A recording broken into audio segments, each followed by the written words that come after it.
Hi friends, నేను మీ తారకేశ్వరరావు బాబుతో అందరికీ నమస్తే. అందరూ ఎలా ఉన్నారు? అందరూ బాగుండాలని కోరుకుంటూ ఈరోజు వీడియో చేయడం జరిగింది. ఏంటంటే మొక్కజొన్న వీడియో చేస్తానని చెప్పాను కదా, మొక్కజొన్న వీడియో చేయడానికి అయితే నేను వచ్చాను. చూడండి, మేము ఉండే హౌస్ ఇది.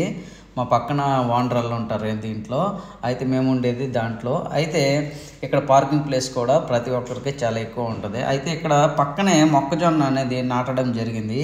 ఈ మొక్కజొన్నకి నీరు ఏం కూడా అవసరం లేదు, ఎందుకంటే ఇక్కడ చలి చాలా ఎక్కువగా ఉంటుంది. సంవత్సరంకి 6 నెలలు వచ్చేసి ఐస్ అనేది ఇక్కడ పడుతూ ఉంటుంది. దానివల్ల భూమి అనేది ఎప్పుడు కూడా పదునులో ఉంటుంది. దానివల్ల ఇక్కడ వాటర్ అనేది అవసరం లేదు.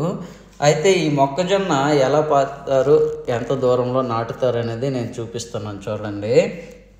అయితే ఇది ఫస్ట్ ఆఫ్ ఆల్ చాలా రోజుల ముందు తీసిన వీడియో. ఈ వీడియో ఇచ్చేసి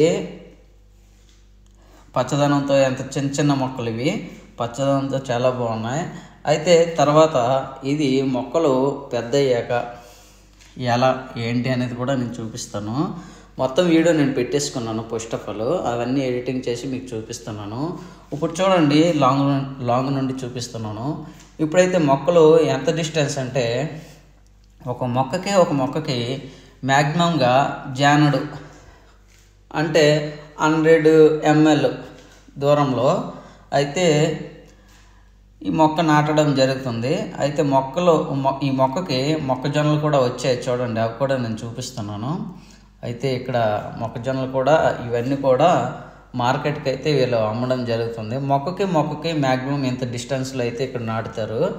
అయితే ఇక్కడ నీరు అనేది అవసరం లేదు, ఎందుకంటే ఇంత ముందుగా చెప్పినట్లు ఇక్కడ భూమి అనేది చాలా పదునుగా ఉంటుంది. అయితే అదొక్కటే కాకుండా ఇక్కడ మటర్ అంటే పచ్చ బఠానీ అన్నీ కూడా పండిస్తారు. ఒక్కొక్క పొలంలో వచ్చేసి 10 ఎకరాలు 20 ఎకరాలు అలాగ పండిస్తుంటారు. అయితే ఇప్పుడు ఈ పచ్చ బఠానీ కూడా నేను చూపిస్తాను, చూడండి. అంతకుముందు అయితే నేను కూడా మీకు ఒకసారి కనిపిస్తాను. అయితే ఈ పచ్చ బఠానీ కనిపించాను కదా. అయితే ఈ పచ్చ బఠానీ కూడా వీళ్ళు ఏంటంటే ఇక్కడ పచ్చ బఠానీ చాలా ఎక్కువ తింటారు, ఎందుకంటే మన బాడీకి చాలా మంచిదని చెప్పేసి బఠానీ వల్ల చాలా ప్రోటీన్స్ ఐటమ్స్ అనేవి దొరుకుతాయని చెప్పేసి పచ్చ బఠానీ కూడా ఇక్కడ ఎక్కువైతే నాటడం జరుగుతుంది. పచ్చ బఠానీ అండ్ మొక్కజొన్న ఎక్కువ పాతారు. అయితే ఈ నాటడం వల్ల ఈ పచ్చ బఠానీ కూడా చూడండి, చూపిస్తాను. ఒలిసి ఎంత పచ్చగా ఎంత హెల్తీగా ఉంటాయి ఒక్కొక్క మొక్క కూడా. అయితే ఇవే కాకుండా ఇక్కడ చుట్టుపక్కల కూడా చాలామంది ఖాళీగా ఉండకుండా ఏదో వ్యవసాయం అనేది చేస్తుంటారు. ఇలాగే మన ఇండియా కూడా చాలా ఈ వ్యవసాయదాయకంలో చాలా ముఖ్యమైన పాత్రలు వహిస్తుంది. అయితే నేను చెప్పాల్సింది ఏంటంటే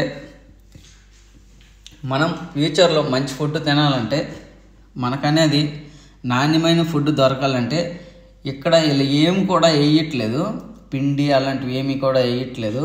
అలాగే ఇప్పుడైతే ఒక తోటకు అయితే వచ్చాను.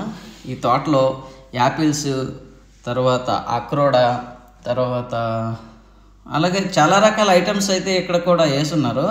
అయితే నేను వారానికి ఒకసారికి ఇక్కడికి వచ్చి యాపిల్స్ కొన్ని, తర్వాత అలాగే చూపించినట్టు ఆక్వాడా అవన్నీ కూడా నేను వీక్లీకి సరిపోయినట్టు నేను తీసుకొని వెళ్తుంటాను. ఎందుకంటే ఇక్కడ ఎవరు కూడా ఏమీ అనరు అనమాట.